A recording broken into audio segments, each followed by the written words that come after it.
Magandang araw sa bayan ng Pilipinas. Marahil ay marami sa atin ang nagtatanong, ano na nga ba ang buhay ng isang sundalo pagkalipas ng ilang dekada ng pagsiserbisyo?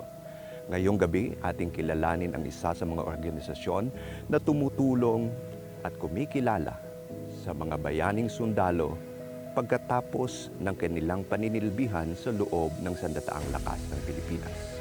Ito ang Philippine War Veterans Foundation Incorporated. Ako po si Major Senon C. Pancito III at kami ang inyong kawal. Upang makatulong sa pagpapaunlad ng seguridad na pang sosyo-ekonomikal at pangkalahatang pangangalaga ng mga veterano ng bansa at bilang pagkilala na rin sa kanilang mga serbisyong makabayan sa panahon ng digmaan at kapayapaan, itinatag ang Filipino War Veterans Foundation Incorporated noong taong 1989 upang makapagkaloob ng agaran at sapat na pangangalaga, mga benepisyo at iba pang anyo ng tulong sa mga veterano ng digmaan, mga veterano ng kampanyang militar, mga retirado at sa kanilang mga nabubuhay na mga kaanak. Ang kanilang mga pangangailangan ay pinagkakaloob sa kanila sa disposisyon ng mga lupaing pang-agrikultura, medikal at iba pa.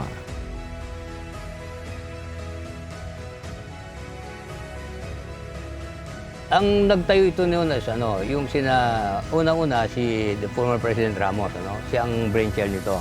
And Secretary de Villa, mga kasama niya si Jar Abat, Jer Gidaya, lato mga well-known Colonel Medalla, Colonel Bobby De Ocampo, Jer Adalem ng Army, and si dating Secretary ng Public Works, Juanito Ferrer. So ito yung mga siyam na nagbuo ng Filvets after 1986 Revolution. Kasi nakita nila na kailangan talaga na tulungan ang ating mga veterano. Paano natin mapaglingkuran ang bayan? Hindi yung ano ang makukuha natin manggagaling sa bayan. Hindi. Paano nating mabigyan ng magandang lingkod ang ating bayan? Inuulit-ulit ko sa inyo, sapagkat kayo mga veterano, walang nag-uutos sa inyo. Nagkusa ang batang Pilipino. Nagkusa. Marunong lumaban o hindi lumaban, nagkusang umahon sa bundok, isa lang ang dala. Dibdib, pagmamahal sa bayan. Yang pagmamahal sa bayan, huwag ninyong burahin sa inyong puso at guni-guni.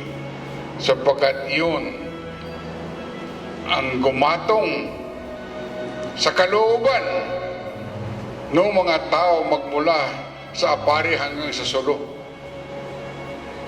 Yan ang naglagay ng apoy sa mga dibdib ng mga tao noon. Isang bagay lang pakiusap ko sa inyo. Magtulungan tayo. Maraming pong salamat.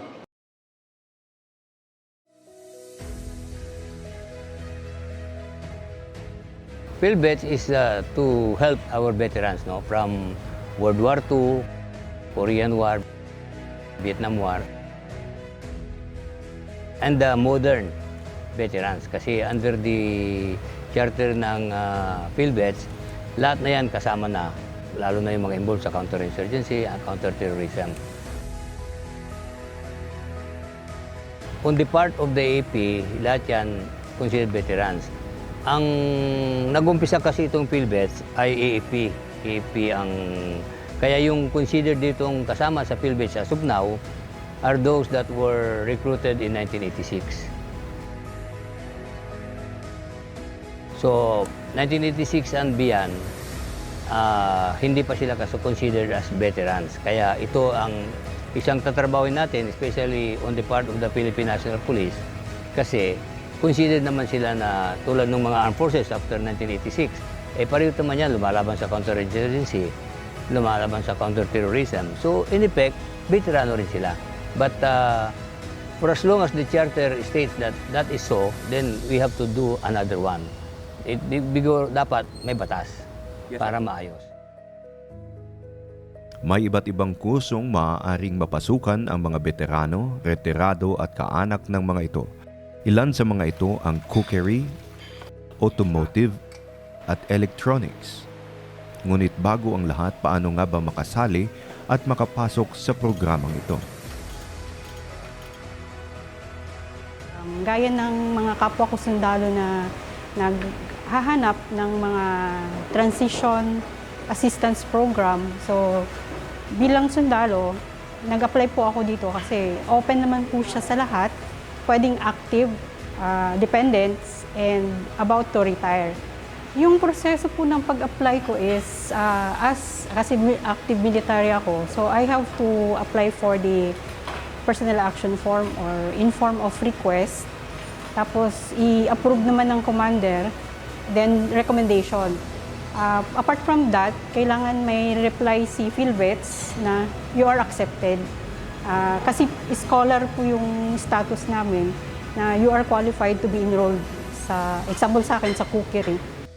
As beneficiary, kailangan nyo ng retirement order, barangay clearance, birth certificate, diploma, valid ID, and pictures.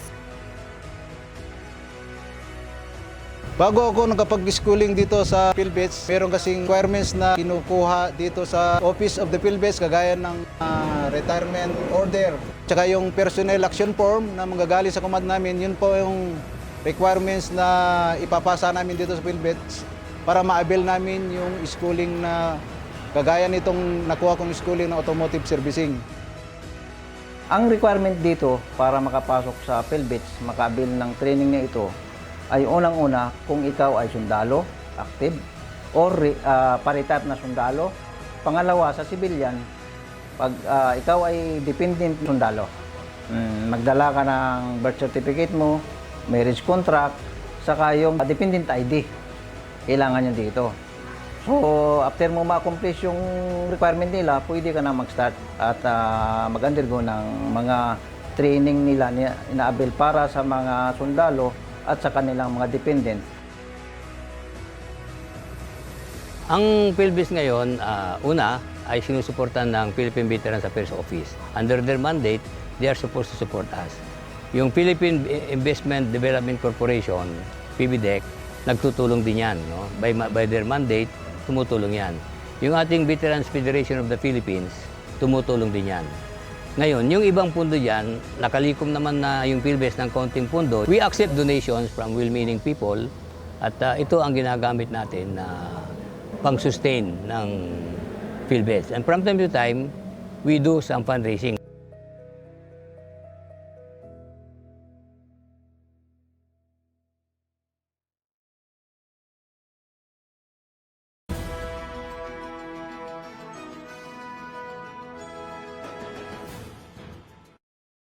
The commitment to provide assistance to veterans is the driving force of the Filipino War Veterans Foundation, Filvets Incorporated, since its establishment in 1989 up to the present. This was born of the fact that the freedom, peace, and democracy we enjoy today had been paid for by the blood, sweat, and tears of our veterans. The veterans rightfully deserved the needed care and assistance in their twilight years. They are worth caring for. History reminds us that during World War II, on December 8, 1941, the Japanese forces launched a surprise attack against the outnumbered Filipino and American soldiers who fought so hard but later withdrew to Corregidor Island in Bataan and ultimately surrendered to the enemies. So many lives were brutally wasted nationwide. Most remembered is the Bataan Death March, where 67,000 prisoners of war were forced to march 106 kilometers for 5 days from Mariveles, Bataan, to Camp O'Donnell in Capas, Tarlac. 57,000 were killed, thousands were wounded and suffered the brutalities from the Japanese invaders, who finally surrendered to the United States Allied Forces in September 1945, ending World War II. Returning home after the war, Filipino veterans suffered the harsh realities of survival, carrying with them traumatic experiences and frightful memories affecting their lives. In 1949, the veterans continued their heroic deeds by fighting against the growing threat of the Hukbalahap movement of the Partido Komunista ng Pilipinas, PKP, which is now known as Communist Party of the Philippines, New People's Army, CPP-NPA. In spite of the hardships, many veterans worked as volunteer guards without pay to protect life and property, especially the business establishments which prospered for the country's economic growth. The veterans received back pay, but insufficient to support for their daily sustenance.